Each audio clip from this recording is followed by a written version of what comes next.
వాళ్ళు బట్టలు పెట్టేవాళ్ళు అన్నీ విని పరమాచార్యుల వారు అన్నారు, నేను ఒక పేద సన్యాసిని, సర్వసంగ పరిత్యాగిని, కాషాయం కట్టుకున్నవాణ్ణి.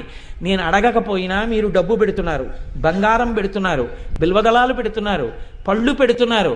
ఈ పేద సన్యాసి కోరినది మీరు ఇవ్వగలరా? మీరందరూ ఇవ్వగలిగింది నేను అడుగుతాను, నాకు ఇస్తారా అని అడిగారు. తప్పకుండా ఇస్తాం, మీరు అడిగితే ఇవ్వకపోవడం ఏమిటి? ఆయన అన్నారు, మీరు జీవించి ఉన్న నాళ్ళు మీ ప్రతిరోజు జీవితంలో 2 నిమిషాలు నాది కాదు పరమాచార్యుల వారికి దానం చేసేసానని నాకు వదిలిపెట్టేయగలరా?